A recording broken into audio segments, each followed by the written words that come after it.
The chandeliers of Lady Pemberton's ballroom cast their golden light across silk gowns and polished floors, illuminating a scene that had repeated itself countless times throughout London's 1815 season. Gentlemen in evening dress circling like predators around young ladies adorned in their finest, mothers watching with calculating eyes, musicians playing waltzes that seemed to mock those left without partners. In the far corner, partially obscured by a potted fern and quite deliberately positioned beyond the notice of those who measured worth in beauty and breeding, sat Lady Beatrice Thornwood with a volume of Byron's poetry open upon her lap, her fingers tracing the verses as though they might transport her somewhere far from this glittering prison of judgment. She was accustomed to her station here among the wallflowers and forgotten daughters, accustomed to the way eyes slid past her unremarkable form without pause or interest, for she possessed none of the attributes society deemed essential for feminine success. Her hair, a mousy brown that refused all attempts at fashionable arrangement, framed a face marked by freckles that powder could not conceal, and features that were pleasant enough, but entirely forgettable by the exacting standards of the ton. She was unfashionably tall, her figure neither willowy nor voluptuous but simply ordinary, and her dowry, while respectable, was not sufficient to overcome these deficiencies in the marriage market's cruel arithmetic. Yet within her chest beat a heart that felt perhaps too deeply, and behind her unremarkable hazel eyes lived a mind sharp enough to dissect the absurdities of the world that dismissed her, a wit that she kept carefully contained for fear of making herself even less palatable to potential suitors who preferred their wives decorative and docile. She had learned to find solace in literature, in the worlds that opened between the covers of books, in poets who wrote of love and loss and beauty that transcended the merely physical. The strains of a quadrille floated across the ballroom, and she watched, as she had watched 100 times before, the couples moving through their paces with practiced grace, wondering what it might feel like to be chosen, to be seen, to be desired. It was then that she heard the voice, deep, cultured, edged with aristocratic arrogance, carrying from the nearby alcove where gentlemen gathered to discuss horses and politics and the relative merits of the season's debutantes. The Duke of Ashford, resplendent in evening attire that emphasized his broad shoulders and commanding height, stood among his companions like a god among mortals, his handsome features arranged in an expression of bored superiority that came naturally to those born to his station. She had observed him throughout the season, as one might observe a comet or eclipse something brilliant and distant and entirely beyond reach. And she had indulged in no foolish fantasies about attracting his notice, for she understood precisely where she stood in society's hierarchy. But now his voice reached her with perfect, devastating clarity as he responded to some question about potential matches. Lady Beatrice Thornwood? Good God, no. The girl is plain and utterly unmarriageable, a tragedy of wasted breeding. One would need to be desperate indeed to consider such a union. The laughter that followed his pronouncement struck her like physical blows, each chuckle from his companions another nail in the coffin of her dignity. The poetry volume slipped from her numb fingers, and she felt something crack inside her chest, something that had been fragile but hopeful, something that had believed, perhaps, one day, someone might see past her ordinary exterior to the person within. She did not cry, she had too much pride for that, but she stood with careful precision, retrieved her book, and walked from the ballroom with her head high and her heart shattered, knowing with absolute certainty that she would never again subject herself to this particular form of torture,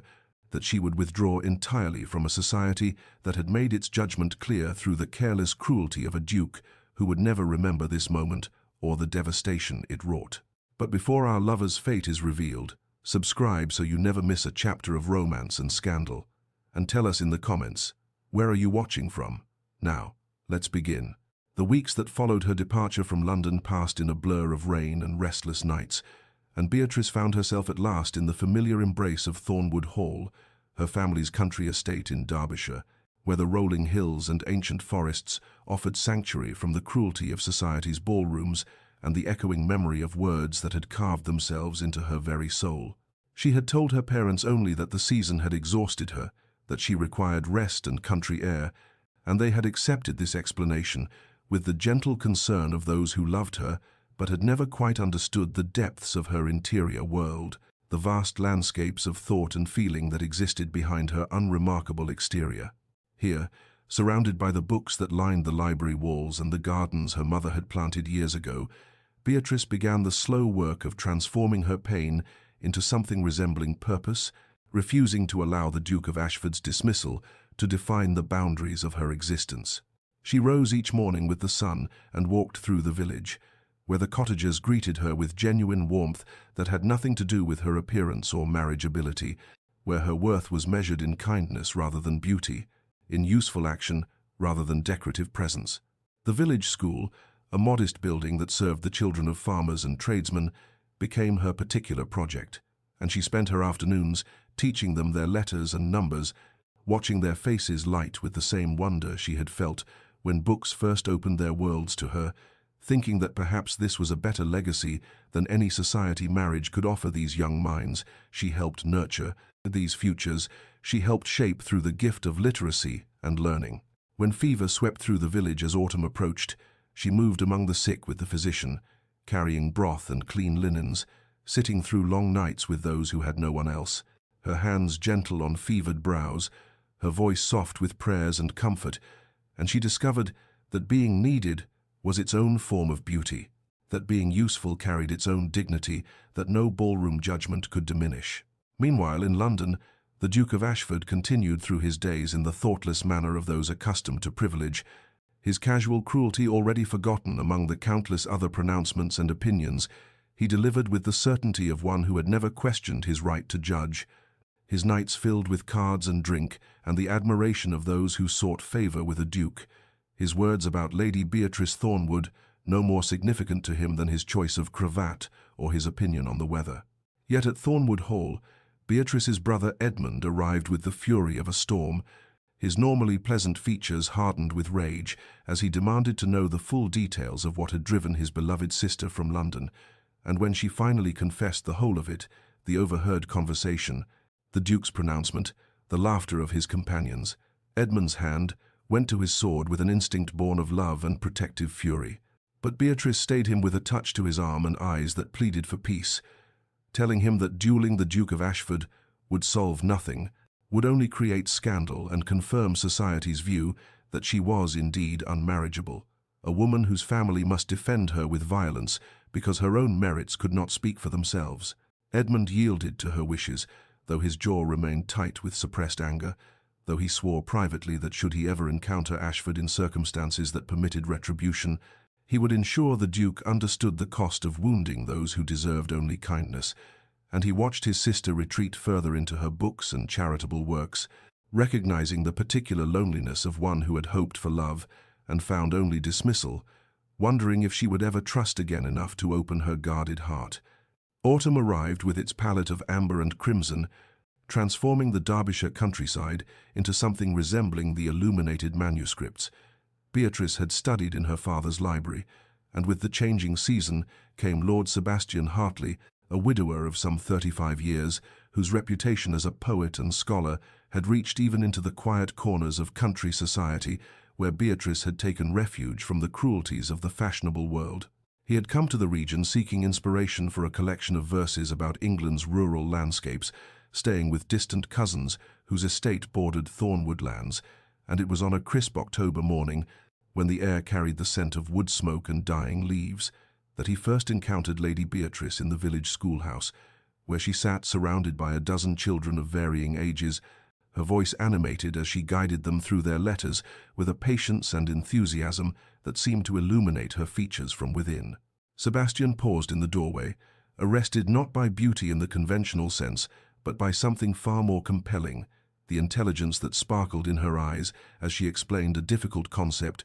the genuine warmth of her smile when a struggling student finally grasped his lesson,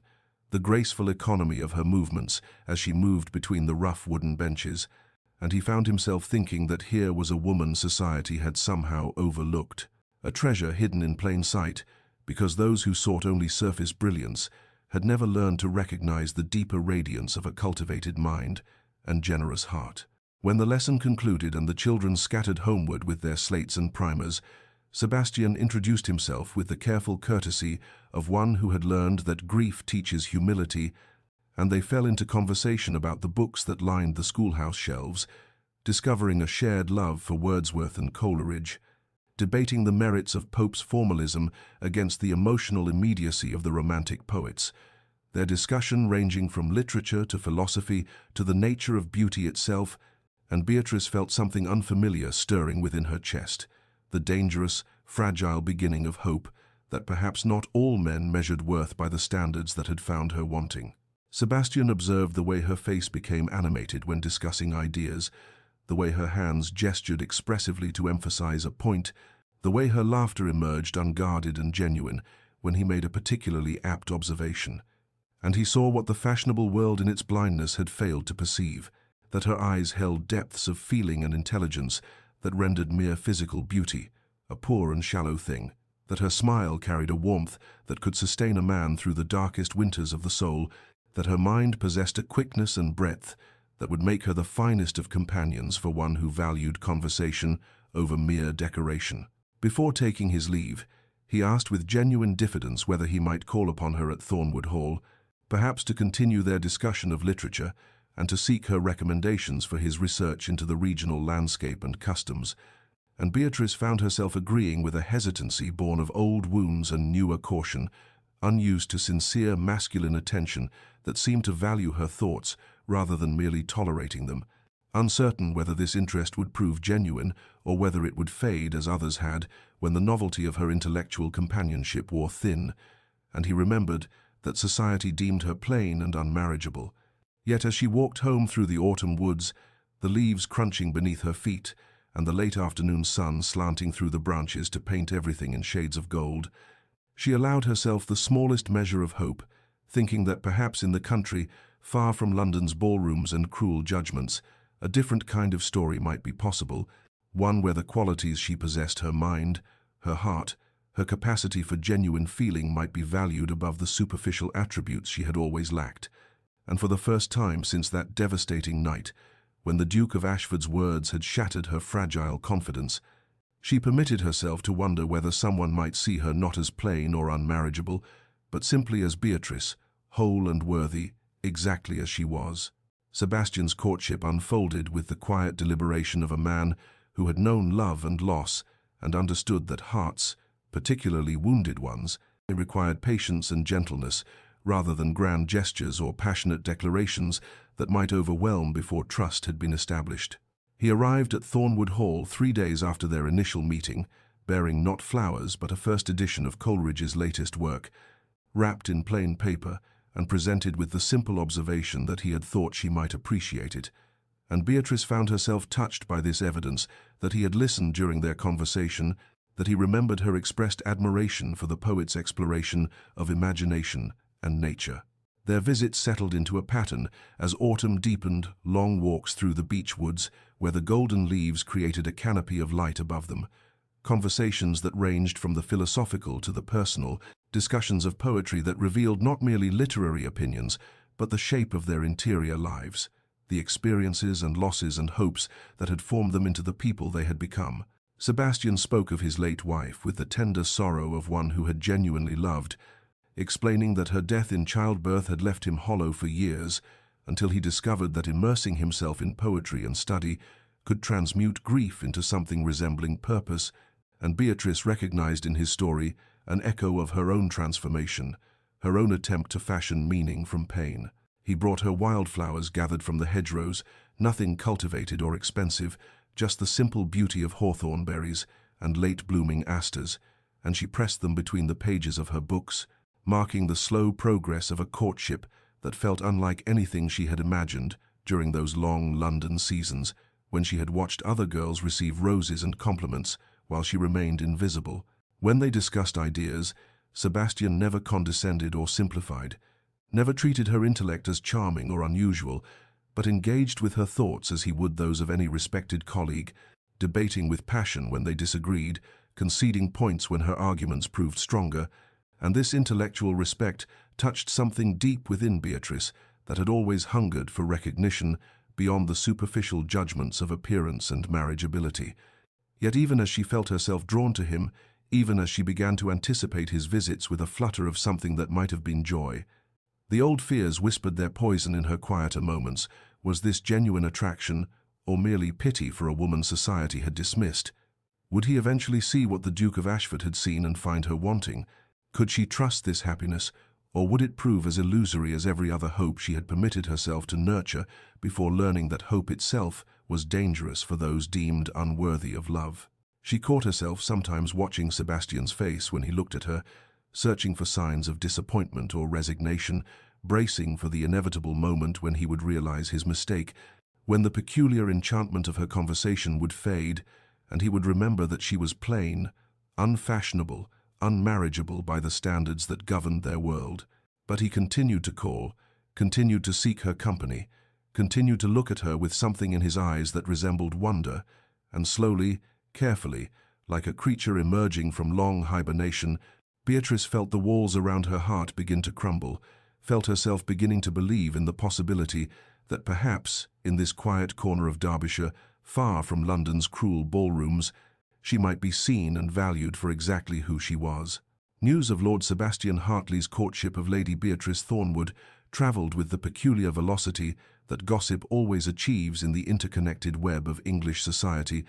carried from Derbyshire to London, in letters penned by provincial matrons eager to share the season's most unexpected development.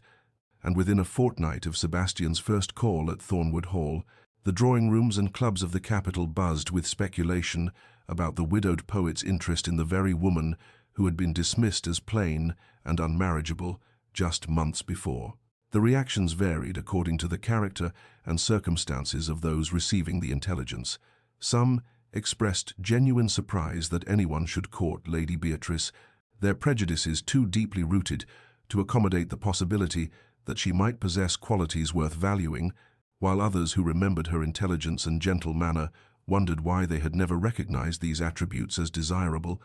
and still others seized upon the news as evidence that country isolation produced peculiar standards of beauty and worth that would never obtain in more fashionable circles. The Duke of Ashford heard the intelligence while taking brandy at White's, delivered casually by Lord Pemberton, who mentioned it as an amusing curiosity, and felt something strange and unwelcome twist in his chest, a sensation he could not immediately identify, but which manifested as a sharp irritation, entirely disproportionate to the significance of one unremarkable woman acquiring a suitor. He dismissed the feeling as mere surprise, perhaps a natural curiosity about why a respected poet and scholar should choose to court someone so thoroughly ordinary, and he refused to examine why his mind returned repeatedly to the information throughout the evening, why he found himself wondering what Sebastian Hartley saw in Lady Beatrice that he himself had failed to perceive, why the image of her quiet face kept surfacing in his thoughts, unbidden and unwelcome. Meanwhile, in Derbyshire, Captain James Worthing arrived to visit his old friend Sebastian, seeking respite from London society and the persistent matchmaking efforts of ambitious mothers who saw his military distinction and comfortable income as desirable despite his lack of title. And it was on his second day in the district that he encountered Lady Beatrice under circumstances that would alter the trajectory of her increasingly complicated romantic situation. He had been riding through the lanes near Thornwood when his mount stumbled badly, wrenching its foreleg in a rabbit hole, and while he examined the injury with growing concern for the animal's welfare, Beatrice came upon the scene during her afternoon walk and immediately demonstrated a knowledge of horse physiology that surprised him, directing him to the Thornwood stables, where she personally supervised the application of cold compresses and the preparation of a poultice, her hands gentle and capable as she soothed the frightened animal with quiet words and steady competence. Captain Worthing, accustomed to fashionable ladies who would have shrieked at the sight of an injured horse or fainted at the prospect of touching an animal in distress, found himself captivated by this woman's practical kindness, by the intelligence evident in her treatment of the injury, by the compassion that made her stay until she was satisfied the horse would recover, and when Sebastian later mentioned that this was the Lady Beatrice he had been courting, James felt the unmistakable stirring of interest that had eluded him through countless London ballrooms and tedious social engagements. He began finding excuses to call at Thornwood Hall, ostensibly to check on his recovering mount, but truly to seek Beatrice's company, and she found herself simultaneously flattered and bewildered by the attentions of two men, where previously she had attracted none, her old insecurities whispering that this sudden interest must be some cruel jest, even as her tentative hope suggested that perhaps, finally, she was being seen and valued for who she truly was, rather than dismissed for who she was not. Winter approached with the particular swiftness that characterizes English seasons, the golden abundance of autumn giving way to bare branches and frost-silvered mornings, and it was during the first week of December that Mr. Nicholas Chambers arrived in Derbyshire, seeking inspiration for a series of landscape paintings he had been commissioned to create for a wealthy patron's country house. He was young, perhaps 25, with the romantic appearance that society expected of artists, dark, curling hair that he wore slightly longer than fashion dictated, expressive hands stained with traces of paint that no amount of scrubbing could entirely remove, and an intensity of observation that made those around him feel simultaneously seen and studied, as though he perceived depths and dimensions invisible to ordinary vision. It was by chance that he encountered Lady Beatrice on a cold morning when she stood in the Thornwood Gardens, scattering seeds for the winter birds, her breath forming clouds in the frigid air, her movements economical and practiced as she ensured that the robins and finches and sparrows would have sustenance through the lean months, and Nicholas found himself arrested by the scene, not merely by its picturesque quality, though the composition of woman and birds and frost-touched evergreens possessed an undeniable aesthetic appeal, but by something in her bearing, a quality of focused attention and gentle purpose that suggested character worth capturing on canvas. He approached with the peculiar boldness of artists who see the world as material for their craft, introducing himself and asking, with more directness than strict propriety permitted, whether she would consent to sit for her portrait, explaining that he wished to capture not landscape alone, but the essential character of this place and its people, and something in her face, the intelligence in her grey eyes, the grace in her movements as she turned toward him, the warmth of her smile despite the cold, convinced him that she embodied precisely what he sought to immortalize. Beatrice, startled by this request from a stranger, felt the familiar warring impulses of her wounded heart, the part that whispered he must be mocking her, that no artist would genuinely wish to paint someone society deemed plain, and the newer, more fragile hope that perhaps he saw something worth capturing, something that Sebastian and James had also perceived and valued. She agreed tentatively, and Nicholas began what would become his most ambitious work, spending hours sketching her in various attitudes, reading by the library fire, walking through the winter gardens, seated at the pianoforte, though she played indifferently, and with each session he grew more convinced that he had discovered a subject of remarkable depth, telling her with an artist's passionate certainty that beauty resided not in the conventional arrangement of features, but in the animation of intelligence, the evidence of kindness, the authenticity of a soul uncorrupted by vanity or pretense. Within a fortnight, the village and surrounding county hummed with gossip about Lady Beatrice's three suitors. The poet, the captain, and now the artist and letters flew to London, describing the remarkable transformation of her prospects, the unprecedented situation of a woman dismissed as unmarriageable, now possessing an abundance of admirers, and society struggled to reconcile this intelligence with their established judgments, some suggesting that country isolation produced peculiar standards, while others began to wonder whether they had been wrong in their initial assessment, whether there existed qualities of value that their superficial scrutiny had failed to perceive. The Duke of Ashford found himself in the unprecedented and unwelcome position of being unable to direct his own thoughts, discovering that his mind returned with obsessive regularity to the matter of Lady Beatrice Thornwood and her accumulating suitors, despite his repeated attempts to dismiss the subject as beneath his notice and irrelevant to his own concerns. He told himself that his interest was merely idle curiosity, the natural reaction of any observer to a situation so peculiar as to border on the absurd that a woman he had dismissed as plain and unmarriageable should suddenly acquire not one but three admirers, suggested either a collective madness among the gentlemen of Derbyshire or some quality he had failed to perceive, and surely it was reasonable to wonder which explanation obtained. Yet this rationalization satisfied him less each day, and he found his irritation growing whenever fresh intelligence arrived from the north, carried in letters read aloud at his club by men who found the situation vastly entertaining, who speculated about what Lord Sebastian or Captain Worthing or Mr. Chambers saw in Lady Beatrice, who wondered whether country isolation truly did produce such radically different standards of feminine appeal. His friends noticed his distraction, the way his jaw tightened when her name was mentioned, the manner in which he withdrew into brooding silence when the conversation turned to her multiple suitors, and Lord Pemberton, who possessed both keen observation and a talent for provocation, remarked with studied casualness that it was remarkable how the plain and unmarriageable Lady Beatrice had transformed into Derbyshire's most sought-after prize. And wasn't it ironic that the very woman Ashford had declared a tragedy of wasted breeding now had 3 honourable gentlemen competing for her hand?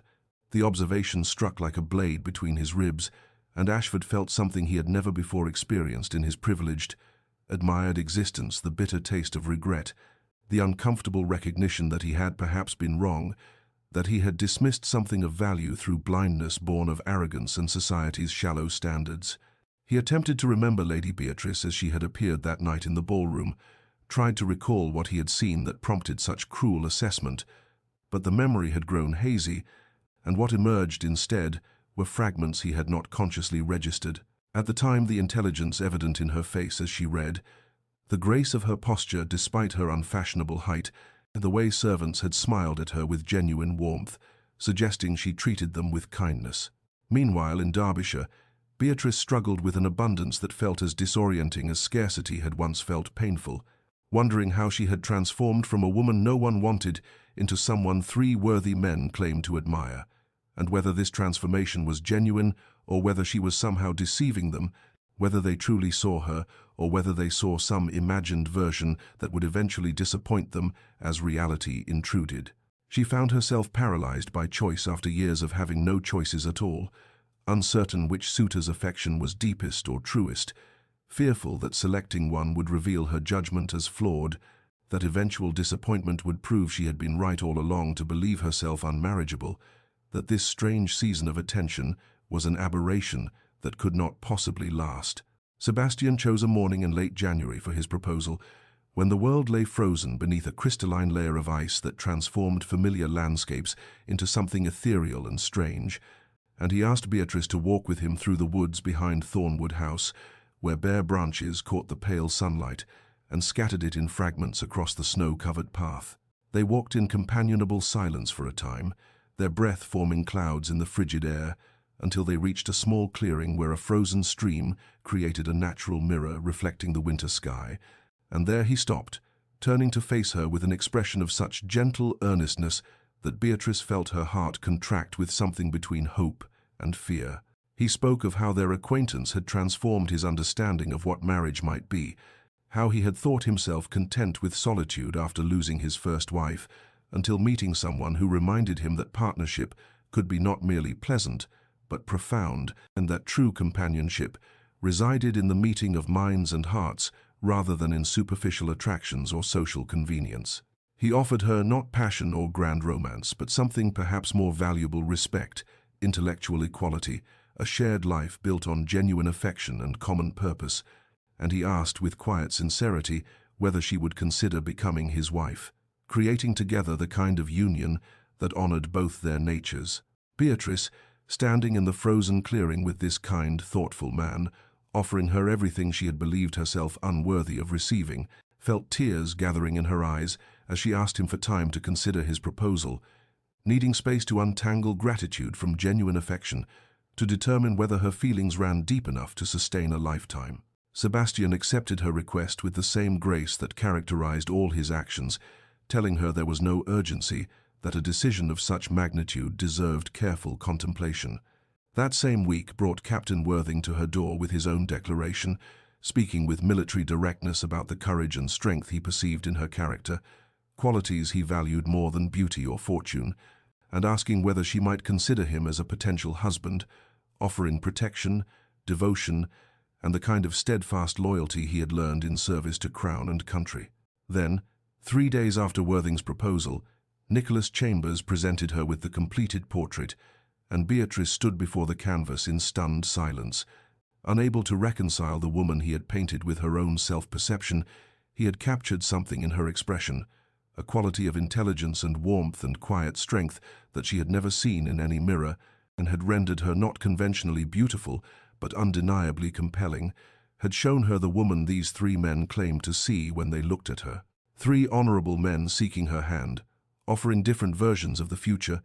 and Beatrice found herself suspended between disbelief and tentative joy, wondering how she had travelled from that London ballroom where the Duke of Ashford's cruel words had shattered her spirit to this unprecedented abundance of genuine regard, and whether she possessed the wisdom to choose correctly among men who saw value where society had seen only deficiency.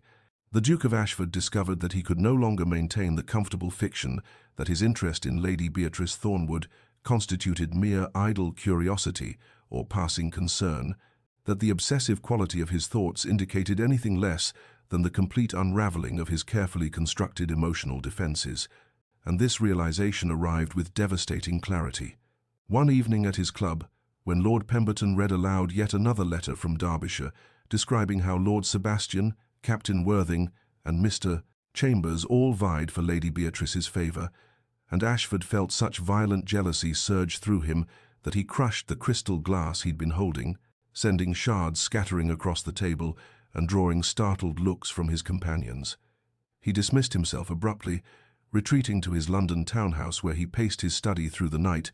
finally confronting truths he had spent months avoiding, that he had dismissed something precious because of superficial standards he now recognized as meaningless, that he had valued appearance over substance in a way that revealed not her deficiency but his own,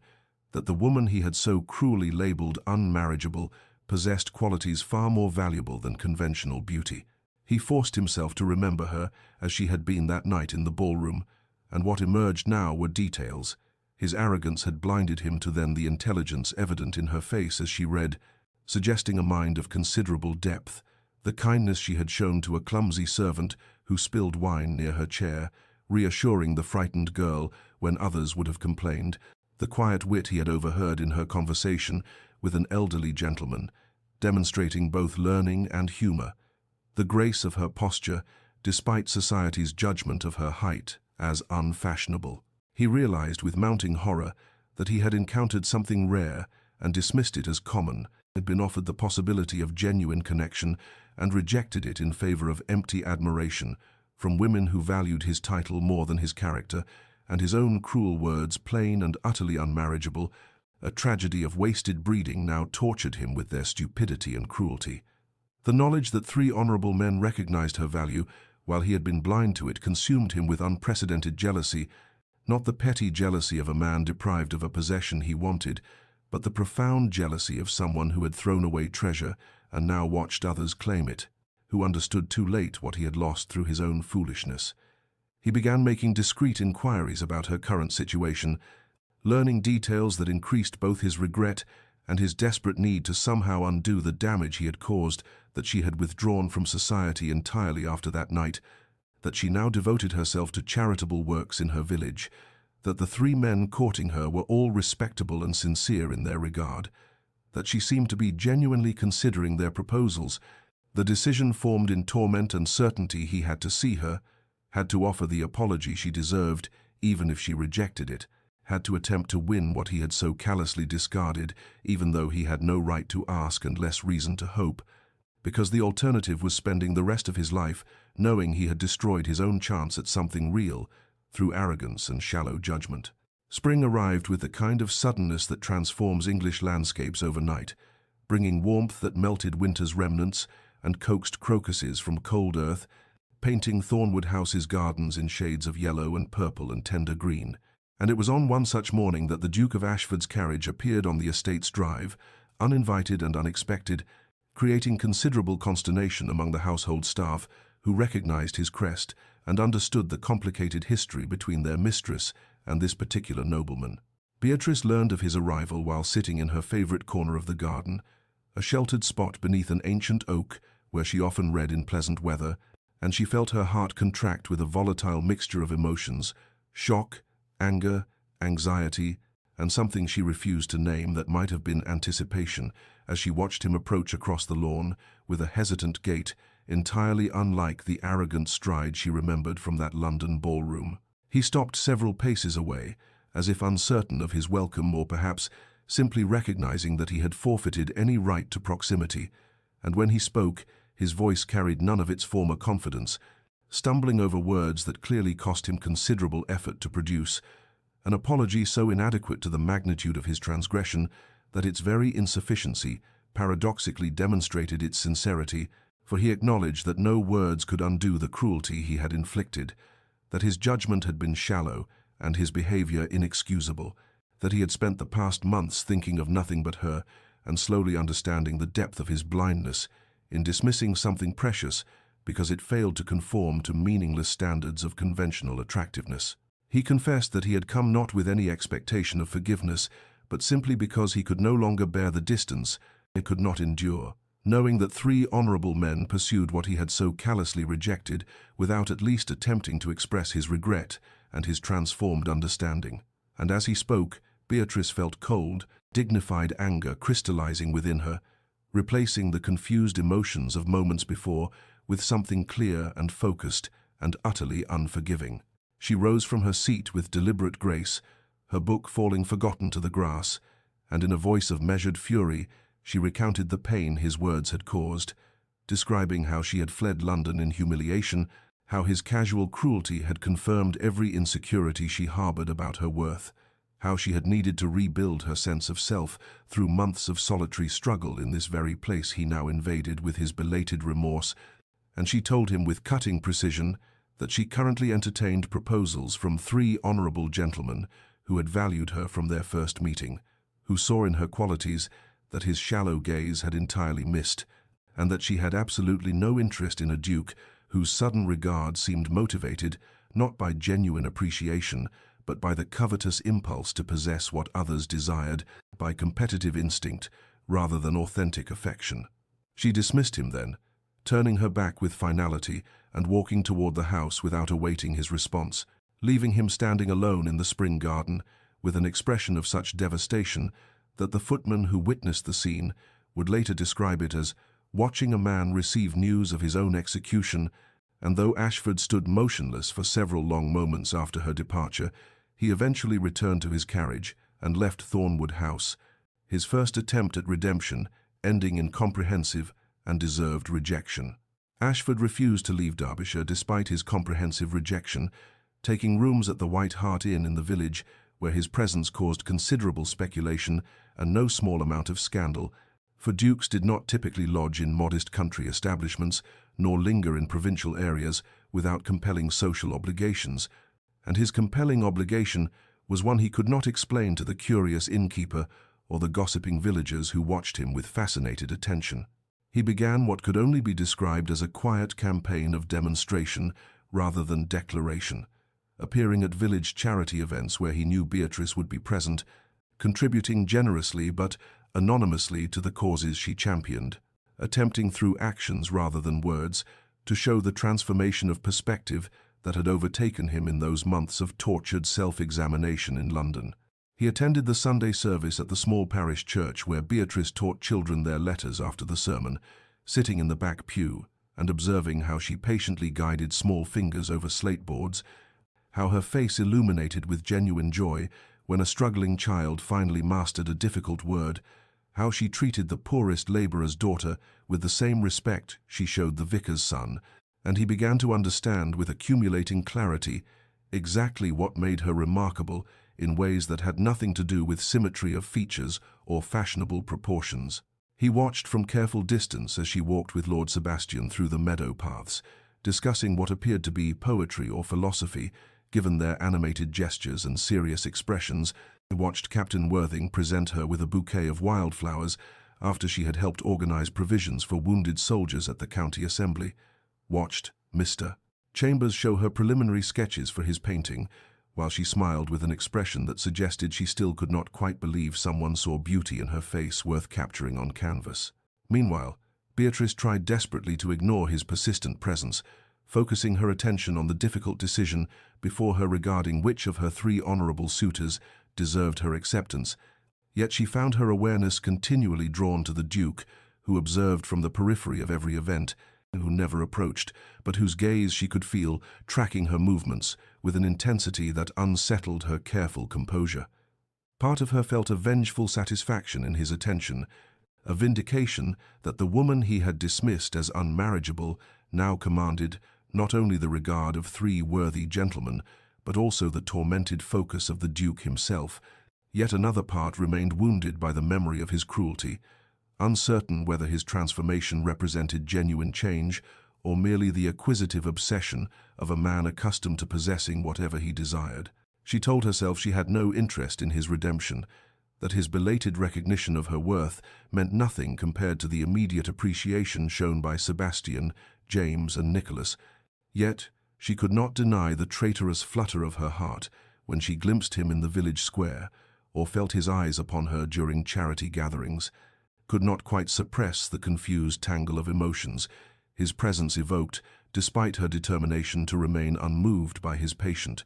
persistent, utterly unexpected campaign of quiet devotion. Lord Pembroke arrived in Derbyshire on a Tuesday afternoon in late spring, his carriage bearing a crest that had seen better days, much like the Earl himself,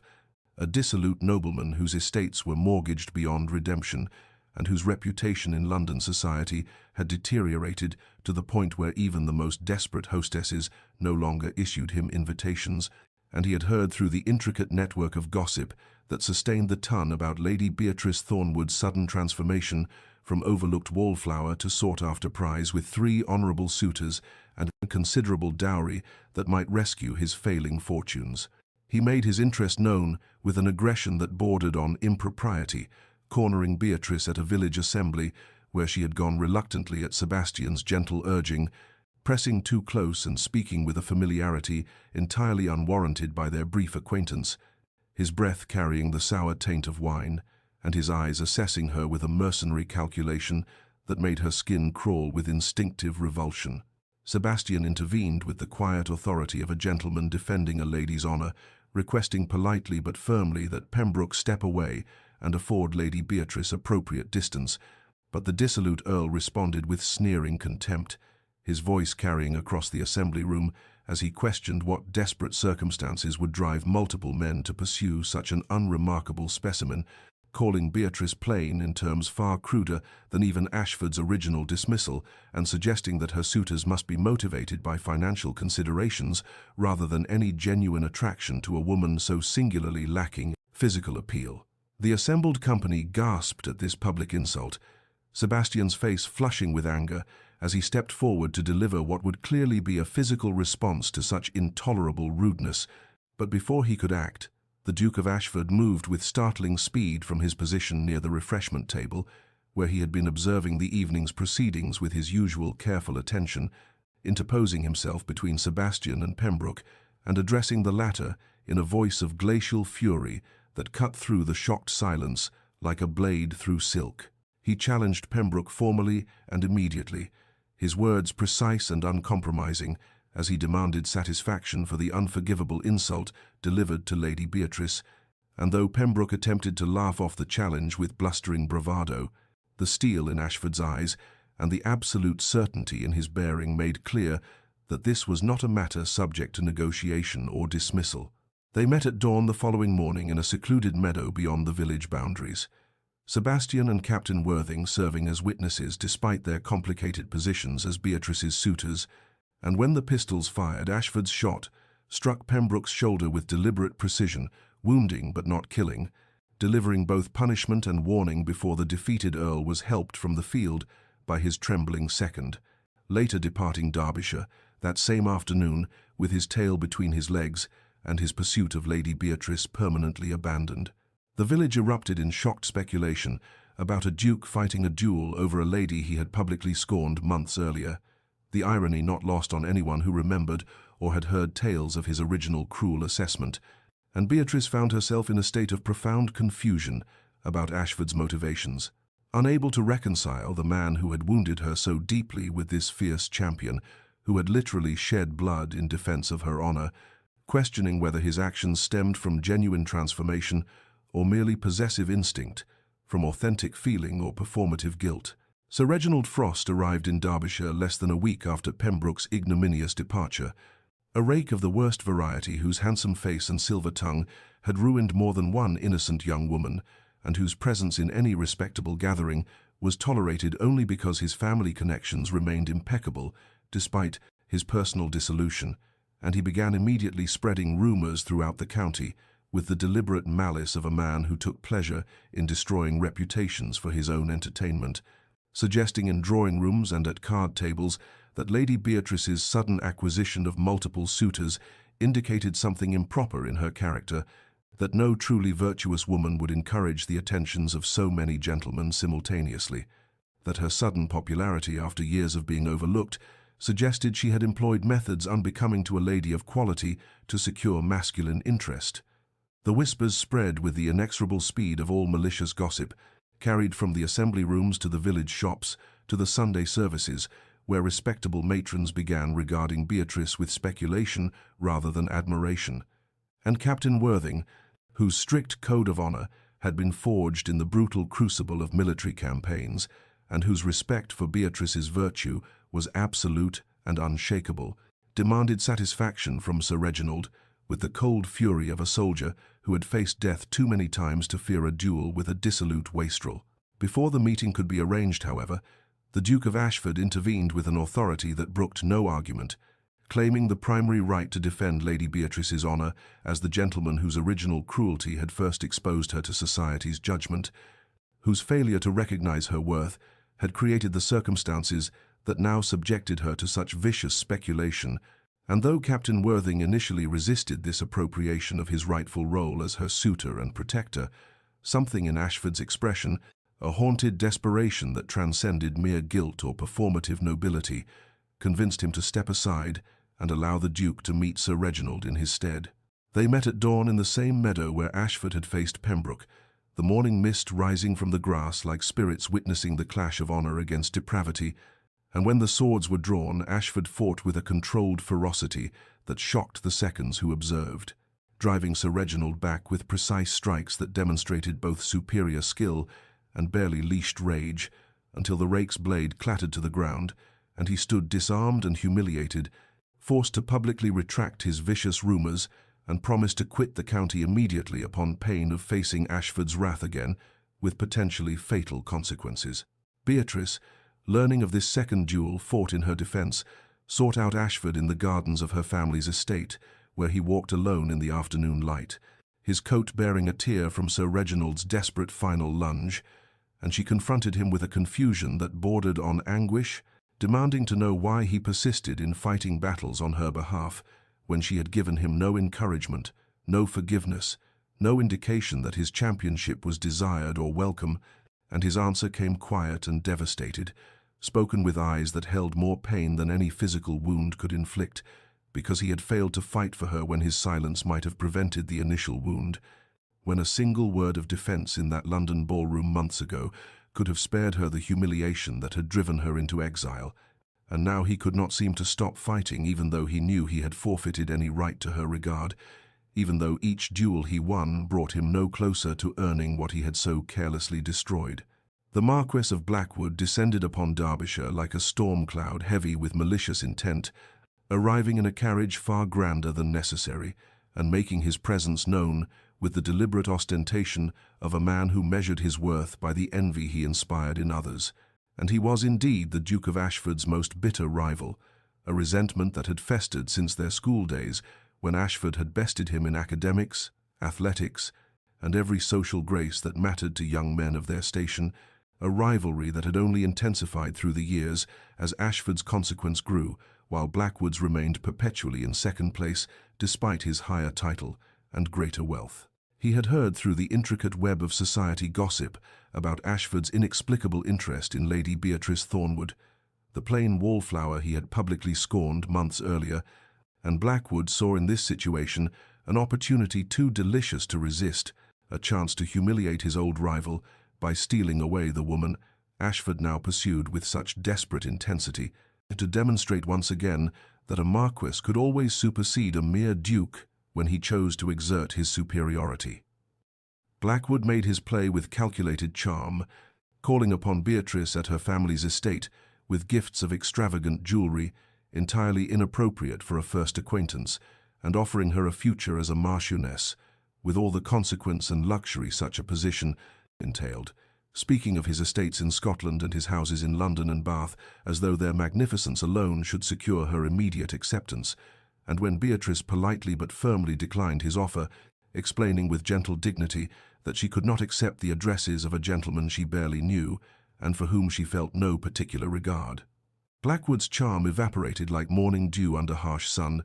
replaced by an aggressive persistence that bordered on intimidation. He cornered her at the next village assembly, blocking her path to the refreshment table and speaking in tones that grew increasingly demanding as he insisted she reconsider that she recognized the extraordinary honor he offered by elevating a woman of her limited attractions to such an exalted position, that her refusal demonstrated either shocking ingratitude or willful stupidity, and his hand had actually grasped her arm with proprietary force when Ashford appeared beside them with the sudden violence of a lightning strike, his fist connecting with Blackwood's jaw before words could be exchanged, sending the Marquis stumbling backward into a table laden with punch bowls that shattered in a spectacular cascade of crystal and liquid across the assembly room floor. The challenge was issued immediately amid the shocked gasps of the assembled company, Blackwood's rage at the public humiliation overwhelming any prudent consideration of the danger, and they met 2 mornings later in the grey pre-dawn light, with pistols rather than swords, the more deadly choice reflecting the lethal seriousness of their mutual hatred. And when the shots rang out across the misty field, Ashford felt the searing burn of Blackwood's ball grazing his left shoulder, even as his own shot struck the Marquis's thigh, wounding but not killing, both men bleeding, but Ashford still standing straight while Blackwood collapsed, cursing into the damp grass, forced to withdraw from Derbyshire in disgrace, while London society erupted in scandalized speculation about the Duke of Ashford fighting yet another duel over Lady Beatrice Thornwood, the woman he had once called plain and unmarriageable, the irony so profound that even the most oblivious observers could not fail to notice the extraordinary reversal, the cosmic justice of a proud duke, now shedding blood repeatedly to defend the honor of the lady he had so carelessly wounded with his thoughtless cruelty. Count Adolphus von Richter arrived in Derbyshire with the polished sophistication that characterized continental nobility, a tall, fair-haired gentleman whose impeccable manners and cultured accent immediately distinguished him from the English gentry who had preceded him in their pursuit of Lady Beatrice's attention, and he had come to England ostensibly to study its agricultural innovations for implementation on his family's extensive Prussian estates, but found himself unexpectedly enchanted when he encountered Beatrice at a scholarly lecture on crop rotation techniques, where she was the only woman present, and asked questions that demonstrated a thorough understanding of agricultural economics that astonished the assembled gentlemen. Von Richter began his courtship with European flair, sending hothouse flowers that could not be grown in England's climate, quoting German philosophers in conversations that revealed his formidable education, and treating Beatrice with a deference that suggested he saw her as an intellectual equal rather than merely a potential wife, and his genuine interest in her thoughts on politics, science, and literature created yet another complication in her already impossibly tangled romantic situation. A fourth honorable suitor, whose attention seemed to validate her worth in ways that still felt surreal after years of being dismissed and overlooked. The Duke of Ashford, observing this latest development from his increasingly permanent residence at the village inn, felt his torment multiply exponentially. The sight of Beatrice walking through the spring gardens, deep in philosophical discussion with the cultured Count, igniting jealousies he had never experienced, even during his most competitive moments in London society, and he began to understand with devastating clarity that this was his punishment for the casual cruelty he had inflicted months ago, to watch other men recognize and cherish what he had been too blind and arrogant to see until it was irretrievably beyond his reach. The crisis came during an evening gathering at the home of a local baronet, when von Richter, warmed by excellent wine and the admiration of his English hosts, made what he likely intended as a sophisticated compliment, but which emerged as a subtly disparaging observation about English women's lack of intellectual cultivation compared to their continental counterparts, suggesting with elegant condescension that ladies of the German courts engaged in philosophical discourse that would quite overwhelm the more domestically focused English gentlewomen, and though he did not mention Beatrice specifically, the implication that she represented an unusual exception to her countrywomen's general inadequacy hung in the air like smoke from a pistol shot. Ashford challenged him before the words had fully settled, his fury at this veiled insult to Beatrice overriding any diplomatic consideration for von Richter's foreign status or the potential international complications such a duel might create, and they met at dawn in a meadow, now becoming distressingly familiar, as the site of Ashford's defence of Beatrice's honour. The fourth such meeting in as many months, and when the swords clashed, Ashford fought with a desperate intensity that bordered on reckless, sustaining a deep cut along his right forearm that bled profusely, even as he pressed his attack until von Richter, recognizing that the Duke would not yield regardless of injury, formally apologized for any offence his words had caused and agreed to withdraw both his implied criticism and his suit for Lady Beatrice's hand. Beatrice, learning of this fourth duel from her increasingly concerned brother Edmund, began finally to perceive the pattern emerging from Ashford's repeated combats, understanding that this was not performance or guilt-driven penance, but something deeper and more genuine. A protection offered not because he expected reward, but because he could not bear to allow anyone, regardless of their intentions or station, to diminish or disparage her in even the most subtle ways, and she felt something shift in her heart, despite her determined resistance, a reluctant recognition that the man fighting and bleeding for her honour bore little resemblance to the arrogant Duke, who had wounded her so carelessly in that London ballroom that now seemed to belong to another lifetime entirely. Mr. Aldous Kent arrived in Derbyshire with the calculated purpose of a businessman evaluating an investment opportunity, a wealthy merchant who had made his considerable fortune in manufacturing and trade, and now sought what money alone could never purchase, the respectability and social elevation that came only through marriage into the aristocracy, and he had heard through commercial channels that intersected occasionally with society gossip about Lady Beatrice Thornwood, a gentlewoman of impeccable breeding, whose sudden popularity among suitors suggested she might be practical enough to consider an arrangement that would benefit them both without the complications of romantic sentiment. He presented himself at her family's estate with the directness of a man accustomed to negotiating contracts, offering Beatrice a proposition so coldly transactional it took her breath away: marriage in name only, separate establishments, complete freedom to pursue her charitable and intellectual interests with unlimited funds at her disposal, in exchange for the use of her title and family connections to secure his entry into circles that would otherwise remain forever closed to a man of commerce, regardless of his wealth. And he spoke of this arrangement as though it were a perfectly reasonable business partnership, rather than the insult it truly represented, as though she were a commodity to be acquired, rather than a woman deserving of genuine affection and respect.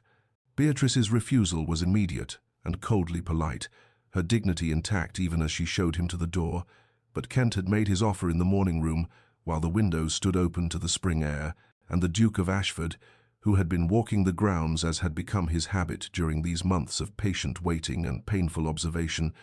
heard every calculated word of Kent's mercenary proposal and felt something inside him snap with the violence of a tree branch breaking under winter ice. He was through the window before conscious thought could intervene, his hands closing around Kent's collar and dragging the merchant toward the garden with murderous intent, demanding satisfaction for an insult so profound it transcended even the previous affronts that had led to 4 already fought duels.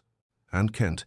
recognizing belatedly that he had miscalculated catastrophically in offering such a cold arrangement to a lady who inspired this level of protective fury, stammered acceptance of the challenge, while already plotting how to leave the county before dawn, could require him to actually face Ashford's pistol. But Beatrice, watching Ashford's rage transform his handsome features into something almost frightening in its intensity, understanding suddenly that he was moments away from either killing Kent or being killed himself in the reckless state that currently possessed him,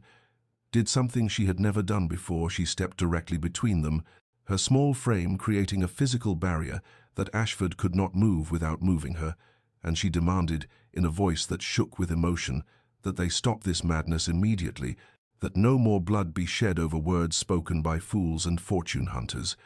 that she could not bear to watch another duel, fought nominally in her defense when she had never asked for such protection, and increasingly could not distinguish whether these fights arose from guilt, obsession, or something deeper and more genuine that terrified her to contemplate. Ashford released Kent, who fled with undignified haste, and turned to face Beatrice with eyes that held such raw anguish she felt her carefully maintained emotional distance finally, irrevocably crumble, and when she asked him the question that had haunted her through all these months, whether he fought from guilt over his past cruelty or from genuine feeling that might justify the risk he took repeatedly with his life and honor, he broke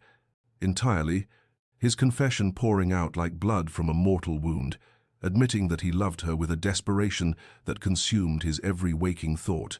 and that he had loved her since the terrible moment. He began reviewing every memory of her and seeing with devastating clarity all that his arrogance and superficiality had blinded him to,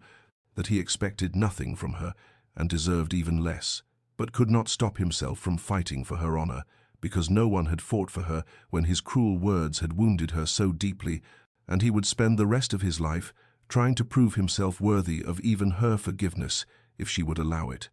though he had no right to ask even that small mercy from her. Beatrice stood at her bedroom window in the hours after Ashford's devastating confession, watching the spring dawn break over the Derbyshire hills with eyes that had not closed in sleep. Her mind, a tempest of conflicting emotions that refused to settle into any coherent pattern of understanding, and she found herself caught between the girl who had been so cruelly wounded in that London ballroom and the woman who had just watched a duke bleed from his fourth combat injury, sustained in defense of her honor,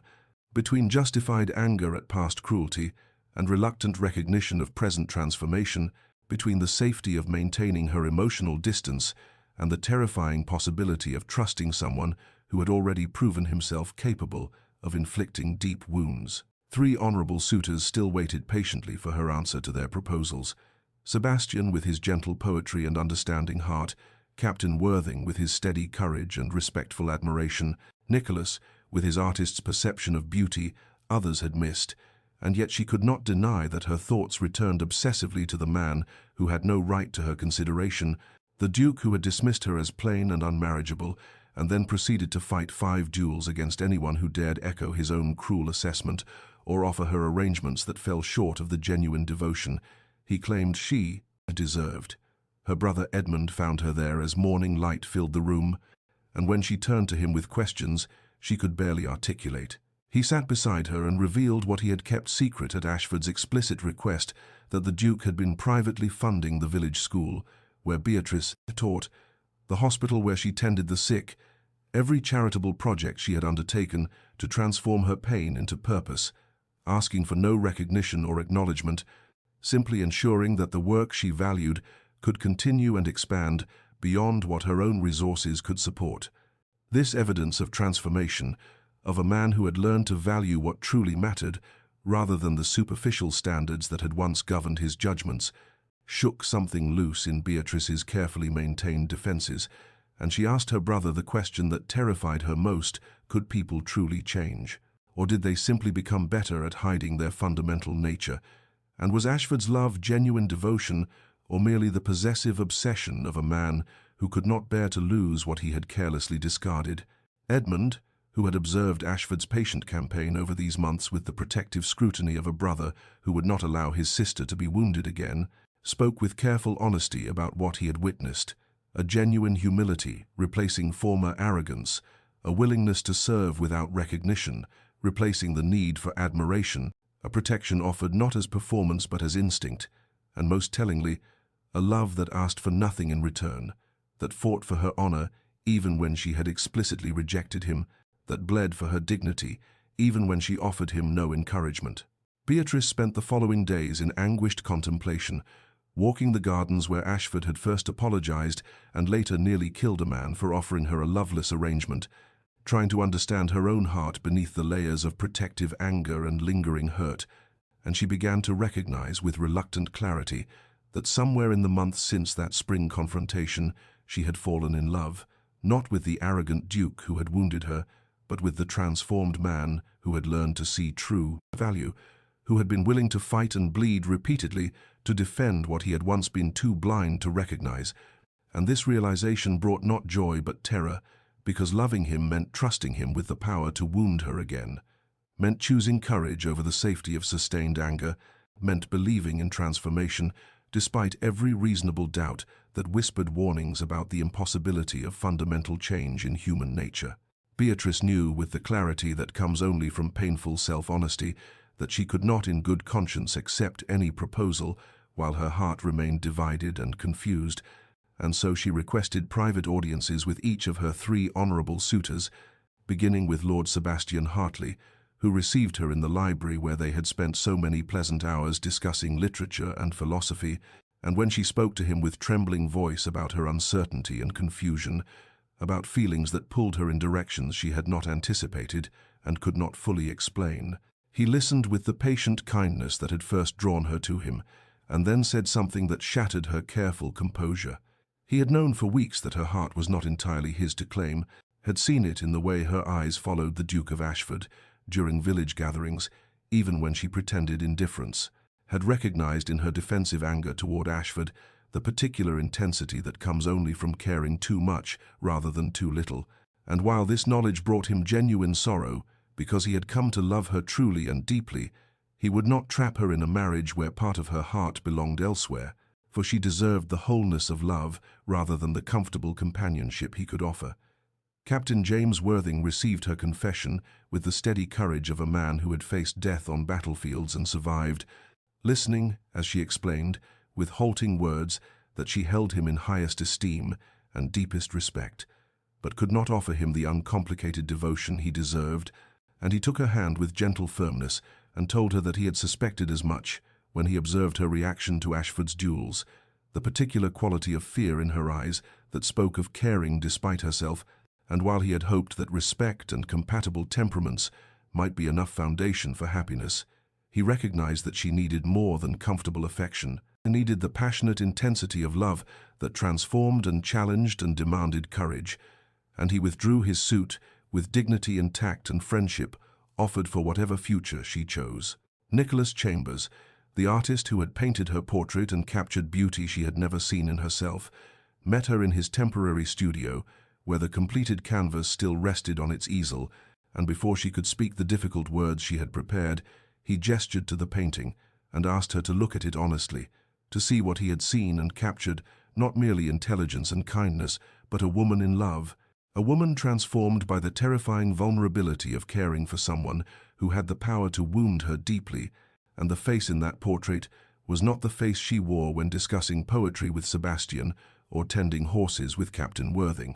but the face she wore when watching Ashford fight his foolish, dangerous, necessary duels in her defense. She wept then, releasing months of confusion and resistance and fear, and Nicholas handed her his handkerchief and told her with an artist's perception that some subjects could only be painted once, that he had captured her in that particular moment of transformation and would treasure the work always,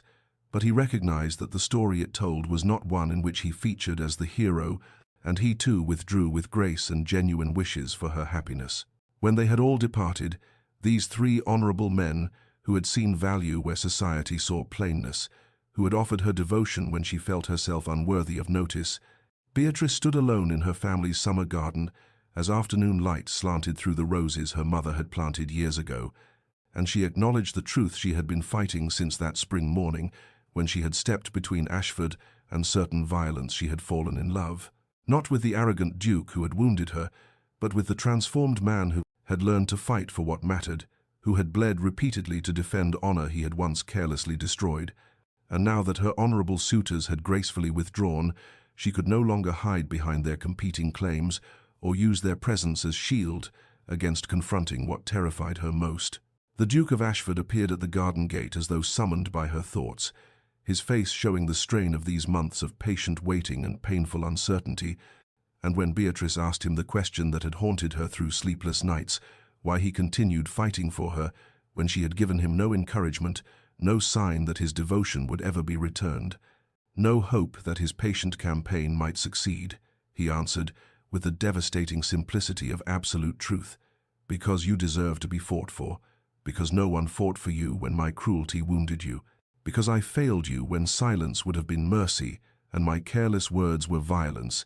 and I cannot undo that failure, but I can ensure that no one ever again questions your worth or offers you less than the complete devotion and genuine love that you have always deserved,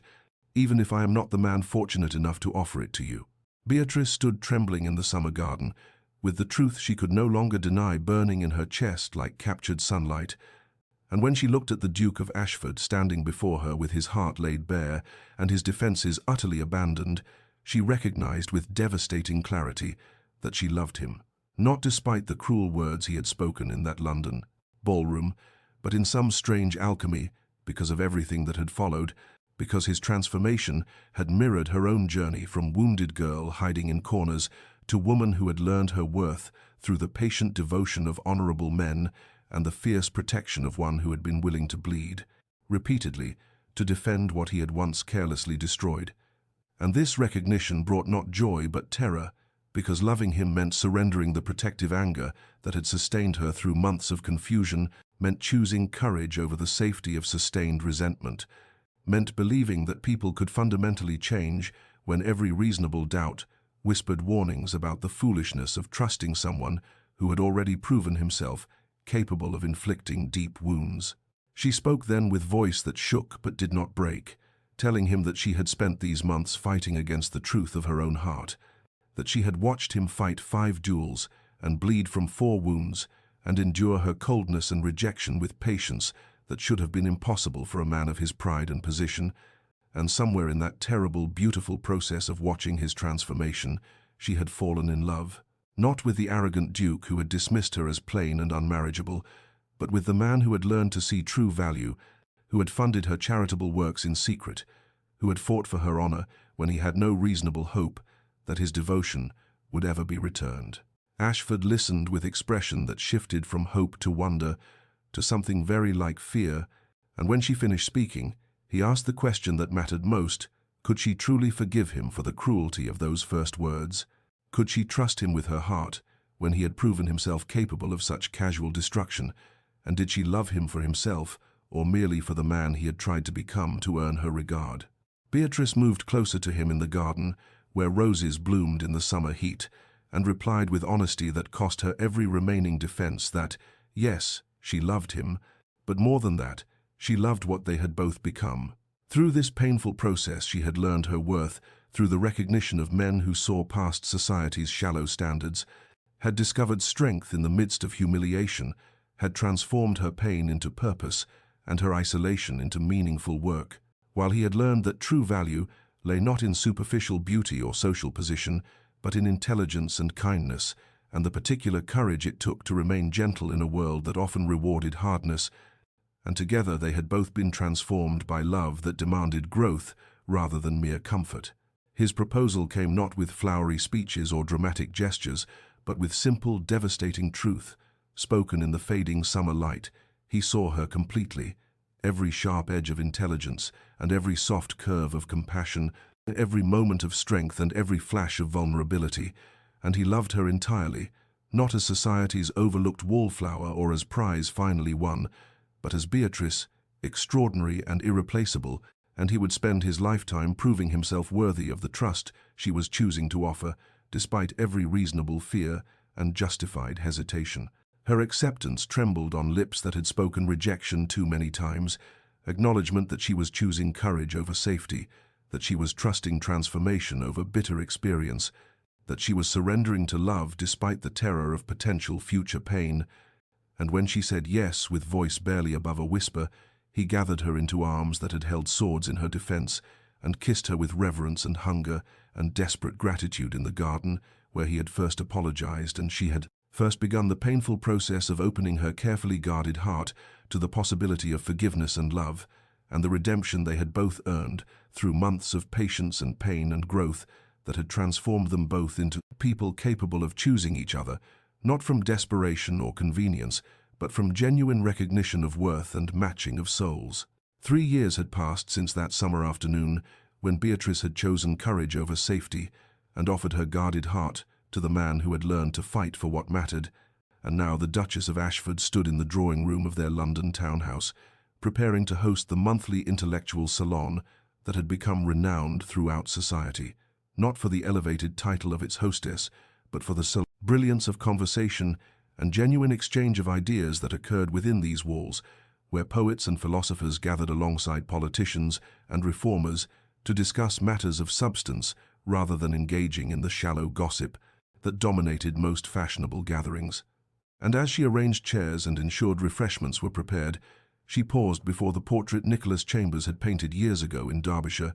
that captured image of a woman in transformation, now hanging in place of honor, where visitors could see not conventional beauty, but the intelligence and passion and particular courage that had first drawn 3 honorable suitors,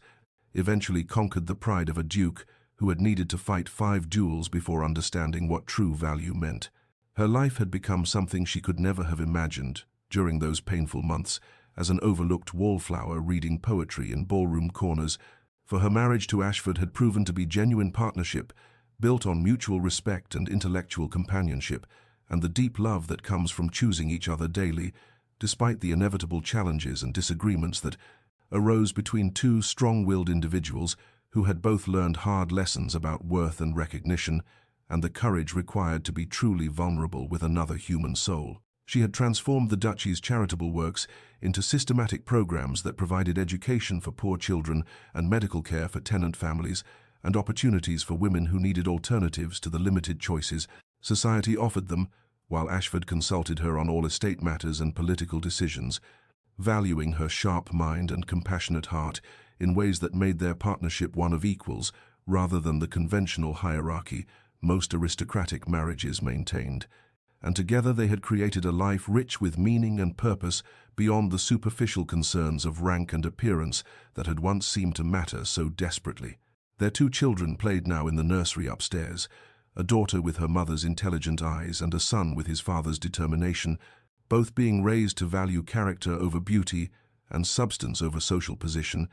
and the libraries throughout their various properties overflowed with books. Ashford still presented to her on birthdays and anniversaries, and ordinary Tuesdays when he found something he thought would delight her mind, while the gardens she had designed bloomed in every season with careful attention to beauty that served purpose rather than mere decoration. That evening, before their guests arrived, Ashford found her in the library where she was reviewing notes for the salon discussion, and he stood watching her with the expression of wonder that had never faded even after 3 years of marriage and 2 children, and the comfortable familiarity that came from building a life together. And when she looked up and teased him about the 5 duels he had fought before she would consent to trust him, asking if he would do it again if circumstances required, he crossed the room and took her hands and answered with absolute seriousness that he would fight 50 duels if necessary, because she was worth every wound and every moment of uncertainty and every transformation he had undergone in learning to see what society's shallow standards had blinded him to for so long.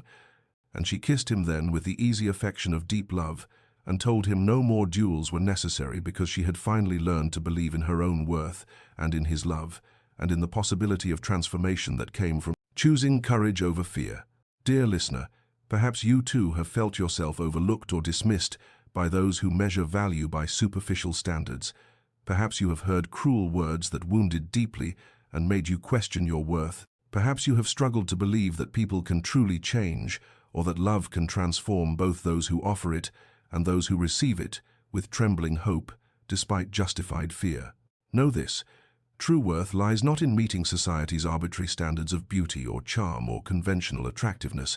but in the qualities of mind and heart and character that endure when superficial appeal fades,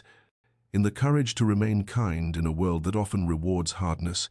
in the strength to build meaningful life even when recognition seems impossible to achieve. Like Beatrice, you may need to learn your own value through painful process of being overlooked before being finally seen,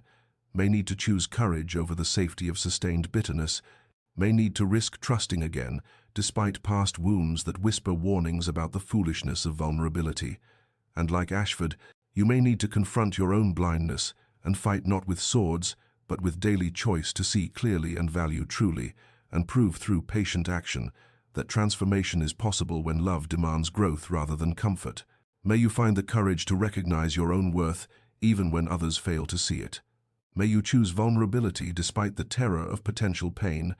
May you believe in the possibility of transformation, both in yourself and in those who seek to earn your trust, and may you rest tonight in the peace that comes from knowing that true love sees completely and values entirely and fights fiercely for what matters most. Remember to subscribe to Whispered Chronicles for more stories of transformation, courage, and the remarkable journeys of overlooked souls who discovered their own extraordinary worth, and may your dreams be filled with gardens where forgiveness blooms and hearts learn to trust again despite every reasonable fear.